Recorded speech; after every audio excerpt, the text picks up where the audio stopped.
ಈ ಪ್ರೋಗ್ರಾಮ್ ಏನು ಅಂತ ನನಗೆ ಗೊತ್ತಾದ್ಮೇಲೆ ಅರಿವು ಭಾರತ ನಮ್ಮ ನಡೆ ಅಸ್ಪೃಶ್ಯತೆ ಮುಕ್ತ ಭಾರತದೆಡೆಗೆ ಇದ್ರ ಬಗ್ಗೆ ಒಂದೇ ಒಂದು ಸಣ್ಣ ಕತೆ ಮೂಲಕ ನಾನು ನಿಮ್ಮೆಲ್ಲ ಹಂಚ್ಕೋಬೇಕು ಅಂತ ಅನ್ನಿಸ್ತು. ನನ್ನ ಹೆಸರು ಗೀತಾ ಬಸವಕುಮಾರ್. ನಾನು ಶಿವಮೊಗ್ಗದಲ್ಲಿರ್ತೀನಿ. ಜಗದೀಶ್ ಗೌಡ್ರ ಧರ್ಮಪತ್ನಿ ಸುನಂದ ಅಕ್ಕ ನಾವು ಇನ್ನರ್ವಿಲ್ ಸಂಸ್ಥೆಯ ಉಪಾಧ್ಯಕ್ಷ ಈ ಸರಿ. ಈ ಥರ ಹಲವಾರು ಅರಿವು ಕಾರ್ಯಕ್ರಮಗಳು ನಾವು ಮಾಡ್ತಾನೆ ಇರ್ತೀವಿ. ನಮಗೆ ಪ್ರಾಜೆಕ್ಟ್ ಮುಖಾಂತರ ಇದನ್ನು ಮಾಡ್ತಾನೆ ಇರ್ತೀವಿ. ನಾವು ಅರಿವು ನಾನು ಎಲ್ಲರೂ ಇರೋರೆಲ್ಲರೂ ಹಳ್ಳಿ ಹುಟ್ಕೊಂಡವ್ರೆ. ಒಂದಲ್ಲ ಒಂದು ರೀತಿಯಿಂದ ಹಳ್ಳಿ ಮೂಲದಿಂದನೇ ನಾವೆಲ್ಲ ಬಂದಿರ್ತೀವಿ. ಇದ್ರ ಬಗ್ಗೆ ನಮಗೆ ಅರಿವು ಇದ್ದೇ ಇರುತ್ತೆ.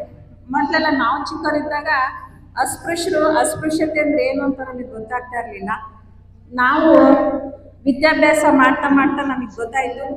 ಹರಿಜನರು ಅಂದರೆ ಗಾಂಧೀಜಿಯವರೇ ಅವರನ್ನು ಕರೆದಿದ್ದು. ಹರಿಯ ಪಾದದಿಂದ ಜನಿಸಿದವರು ಹರಿಜನರು ಅಂತ ಅವರಿಗೆ ಹೆಸರು ಕೊಟ್ಟರು.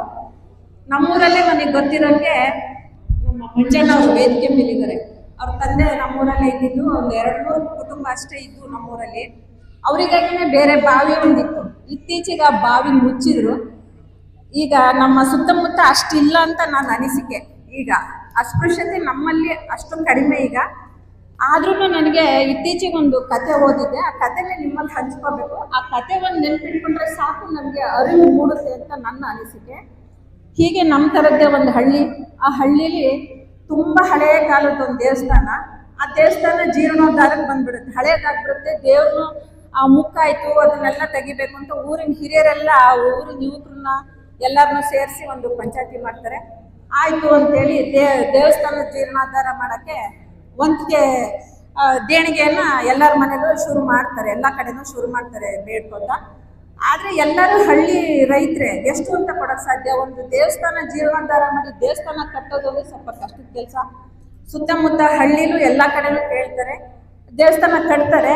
ಆದರೆ ಆಮೇಲೆ ಆಮಂತ್ರಣ ಪತ್ರಿಕೆನೂ ಹಚ್ಚಾಗುತ್ತೆ ಇಂಥ ದಿನ ಅಂತ. ಒಂದು 2-3 ತಿಂಗಳು ಕಾಲಾವಕಾಶ ಅಷ್ಟೇ ಇರುತ್ತೆ. ದೇವಸ್ಥಾನ ಮುಗಿಯೋಕ್ಕಾಗೋದೇ ಇಲ್ಲ. ಏನು ಮಾಡೋದು ಅಂತ ಮತ್ತೆ ಎಲ್ಲರನ್ನೂ ಸೇರಿ ಮತ್ತೆ ಪಂಚಾಯತಿ ಸೇರಿಸ್ತಾರೆ.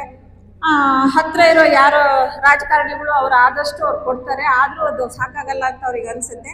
ಆವಾಗ ಊರಲ್ಲಿರೋ ಹಿರಿಯರು ಒಬ್ರು ಹೇಳ್ತಾರೆ, ನಮ್ಮೂರಲ್ಲಿ ಹರಿಜನ ಮಕ್ಕಳಿಬ್ರು ನಾಗರಾಜು ಮತ್ತು ಗಣೇಶ ಅಂತ. ಇವಾಗ ಅವರು ತುಂಬ ಬುದ್ಧಿವಂತರು, ಓದ್ಕೊಂಡವರು ಪಟ್ಟಣದಲ್ಲಿ ಈಗ ಇದ್ದಾರೆ.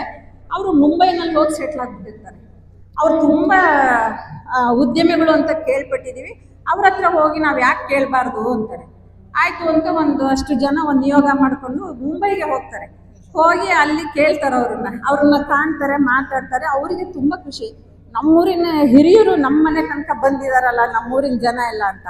ಆಯಿತು, ಏನು ಸಮಾಚಾರ ಅಂತಾರೆ. ಅವ್ರು ಹೇಳ್ತಾರೆ, ನಮ್ಮ ದೇವಸ್ಥಾನ ಜೀರ್ಣೋದ್ಧಾರ ಮಾಡಿದ್ವಿ, ಈ ಥರ ಆಗಿದೆ, ನಮಗೆ ದುಡ್ಡು ಹಣ ಸಾಲದಾಗಿದೆ, ನಮಗೆ ಬೇಕು ಅಂತ ಕೇಳ್ತಾರೆ. ಆಯಿತು, ನಿಮ್ಗೆ ಎಷ್ಟು ಬೇಕಾಗುತ್ತೆ ಅಂತ ಹೇಳ್ಬಿಟ್ಟು ಅವ್ರೇನು ಮಾಡ್ತಾರೆ, ಅಣ್ಣ ತಮ್ಮ ಮಾತಾಡ್ಕೊಂಡು ಒಂದು ಚೆಕ್ಕೆ ಬರ್ಕೊಳ್ತಾರೆ. ಅವ್ರಿಗೆ ಹಣ ನಿಮಗೆ ಎಷ್ಟು ಬೇಕು ನೀವು ಬರ್ಕೊಳ್ಳಿ ಅಂತಾರೆ. ಅವರಿಗೆ ಮಾತೇ ಬರಲ್ಲ, ಅವರಿಗೆ ಮೂಕ ವಿಸ್ಮಿತರಾಗ್ಬಿಡ್ತಾರೆ ಎಲ್ಲರೂ. ಆಮೇಲೆ ಹೇಳ್ತಾರೆ, ನಮ್ಮ ಕಾರ್ಯಕ್ರಮದಲ್ಲಿ ನೀವು ಮುಖ್ಯ ಅತಿಥಿಗಳಾಗಿ ಭಾಗವಹಿಸಬೇಕು, ನಮ್ಮ ಊರಿಗೆ ಬರಬೇಕು ಅಂತ. ಆವಾಗ ಅವ್ರು ಹೇಳ್ತಾರೆ, ನಾವು ನಿಮ್ಮ ಊರಲ್ಲಿ ದೇವಸ್ಥಾನಕ್ಕೆ ನಮ್ಮ ಸಮಾಜದ ಜನ ಯಾರಿದಾರ ಅವ್ರನ್ನ ದೇವಸ್ಥಾನದೊಳಗೆ ಬರೋಕ್ಕೆ ಬಿಟ್ಟರೆ ಅಷ್ಟೇ ಸಾಕು ನಮಗೆ. ಇದುವರೆಗೂ ನಾವು ದೇವ್ರು ಹೇಗಿದ್ದಾನೆ ಅಂತಲೇ ನಾವು ನೋಡಿಲ್ಲ, ದೇವ್ರನ್ನ ನಾವು ನೋಡೇ ಇಲ್ಲ ಇದುವರೆಗೂ. ಇದು ಅರಿವು. ಅವ್ರ ದುಡ್ಡಾಗ ನಮ್ಮ ದೇವಸ್ಥಾನ ಕಟ್ಟಕ್ಕೆ ನಮ್ಮ ದೇವ್ರಿಗೆ ಬೇಕು. ಹೌದು, ನಾವು ಅವ್ರ ಜನ ನಾವು ಯಾಕೆ ದೇವಸ್ಥಾನದೊಳಗೆ ಬಿಡೋಕ್ಕೆ ಅನುಕೂಲ ಮಾಡಲ್ಲ, ನಾವು ಬಿಟ್ಕೊಡಲ್ಲ. ಇದು ಇಲ್ಲಿಗೆ ಮುಗಿಬೇಕು ಅಂತ ಅವ್ರ ಹತ್ರ ರಿಕ್ವೆಸ್ಟ್ ಮಾಡ್ಕೊಂಡು ಅವ್ರನ್ನ ಆಯಿತು ನೀವು ಬನ್ನಿ, ಅವತ್ತು ನಿಮ್ಮ ಜನದಿಂದನೇ ಫಸ್ಟು ನಾವು ದೇವಸ್ಥಾನದೊಳಗೆ ಪ್ರವೇಶ ಮಾಡಿಸ್ತೀವಿ ಅಂತ ಹೇಳಿ ಅವ್ರನ್ನ ಬರೋಕ್ಕೆ ಅವ್ರಿಗೆ ಆಮಂತ್ರಣ ಕೊಟ್ಟು ಊರಿಗೆ ಬಂದು ದೇವಸ್ಥಾನ ಮುಗಿಸ್ತಾರೆ. ಇದು ಒಂದು ಹಳ್ಳಿಲಿ ನಡೆದಿರೋ ಘಟನೆ. ಯಾವ ಹಳ್ಳಿ ಏನು ಅಂತ ಖಂಡಿತ ಮರ್ತಿದ್ದೀನಿ. ಇದು ಒಂದು ಆರ್ಟಿಕಲ್ ಪೇಪರಲ್ಲಿ ಬಂದಿದ್ದು. ಹಾಗಾಗಿ ಇದೊಂದು ಯಾರಲ್ಲಿ ಎಲ್ಲ ನೆನ್ಪಿಟ್ಕೊಂಡ್ರೆ ಅರಿವು ಭಾರತ ನಮ್ಮ ಮನಸ್ಸಲ್ಲಿ ಉಳಿಯುತ್ತೆ ಅಂತ ನನ್ನ ಅನಿಸಿಕೆ. ಅವಕಾಶಕ್ಕಾಗಿ ಧನ್ಯವಾದ.